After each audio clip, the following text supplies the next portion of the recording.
Hello everyone, সবাই কেমন আছেন? আমার নতুন একটা ভিডিও সকলকে স্বাগত জানাই।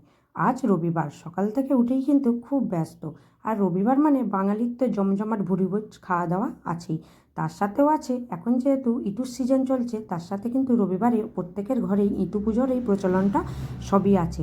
শুধু পুজো করারই হবে সেরে লাঞ্চ করতে করতে আমাদের কিন্তু অনেকটাই বেলা হয়ে যায়। তার কারণ হলো বাজারটা অনেকটা বেলাতেই নিয়ে আসে। আর যেহেতু এখন শীতকাল, কত রকমের যে বাজারে বরফের মাছের মেলা তার ঠিক নেই। আর এই মাছ কিন্তু একান্ত এই শীতকালে পাওয়া যায়। তো চলুন আজকে আমাদের কী কী নিয়ে এসেছিলো।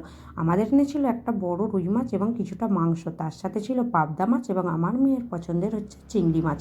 পাবদা মাছটা যেহেতু আমি পছন্দ করি, সেই জন্য কিন্তু ও পাবদা মাছটা নিয়ে এসেছিল।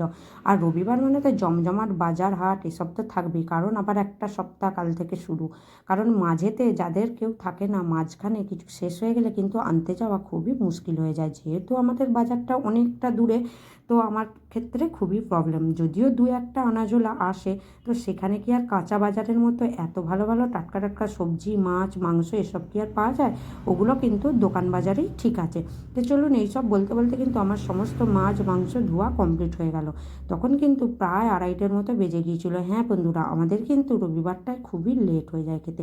আর দেখুন না কতটা তেল বেরিয়েছে। এই তেলটা দিয়ে ভাবছি কালকে পালং শাক রান্না করব। ওদিকে চিকেনটা আমি একটু কিন্তু ভাপাতে বসিয়ে দিয়েছিলাম, কারণ রান্না করার সময় একটু যদি আপনি ভাপিয়ে জলটা বের করে নেন, চিকেনটা কিন্তু খুব টেস্ট হয়। তাতে কিন্তু আমাদের স্বাস্থ্যের পক্ষেও খুব ভালো হয়। আর ওদিকে আমার বর কিন্তু মশলাটা অনেকটা কষাচ্ছিল। আমার বর কিন্তু আমাকে যেদিন ঘরে থাকে অনেকটাই হাতে হাতে হেল্প করে, তাই কিন্তু আমি একটু নিস্তার পাই। বেলা হলো তো কী হয়েছে, দুটো তো মানুষ, আগে বাচ্চাদের সামলে তারপর নয় আমরা খাবো। এই জন্যই কিন্তু আমাদের বেলা হয়ে যায়। আপনাদের কাদের কাদের কী রান্না হলো অবশ্যই কিন্তু কমেন্ট করে জানাতে ভুলবেন না। তো দেখুন একটু একটু করে কিন্তু আমাদের চিকেনটা অলরেডি আস্তে আস্তে রান্নার পথে প্রায় হয়েই গিয়েছে। অনেকটা বেলা হয়ে গেছে জানি, কিন্তু কিচ্ছু করার নেই বন্ধুরা। সংসারের এত কাজের চাপ, তার উপর আবার এই পূজা পার্বণ, ইদু পুজোর আচার আচরণটা আমার কিন্তু খুবই ভালো লাগে। যাই হোক, বেলা হলো তো হলো, একটা তো মাস বলুন, এই একটা মাস মিটে গেলেই কিন্তু আবার ইদু ঠাকুর বিসর্জন হয়ে যাবে। তারপর কিন্তু আমরা আবার আমাদের স্বাভাবিক মতো জীবনযাপন করতে পারবো এবং শনিবার রবিবার কোথাও বেড়াতেও যেতে পারবো। এখন যেহেতু এই পুজোর যে নিয়মটা আছে, সেই জন্য কিন্তু রবিবারে আমরা কোথাও যেতে পারি না। সেই ক্ষেত্রে কিন্তু আমার কোনো আক্ষেপ নেই। তো চলুন, এই দেখুন না কেমন চিকেনটা কষানো হয়ে গিয়েছে, কালারটা কিন্তু দারুণ এসেছে। আর আমার বর চিকেনটা কিন্তু রান্না ভালোই করে। আমার তো বেশ ভালো লাগে যখন নিজে হাতে রান্না করে করে একঘেয়েমি লাগে, তখন কিন্তু এরকম যদি রান্না করা মাংস পাওয়া যায়, এর থেকে আর খুশির কী হতে পারে বলুন?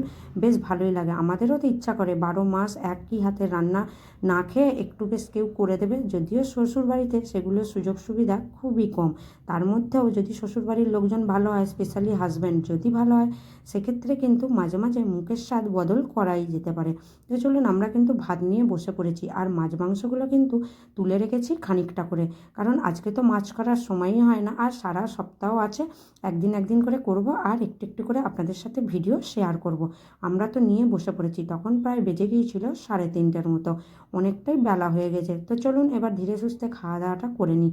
আপনাদের এই ভিডিওটা কেমন লাগলো অবশ্যই কিন্তু কমেন্ট করে জানাবেন। তো চলুন টাটা, দেখা হবে আবার একটা পরের ভিডিওতে।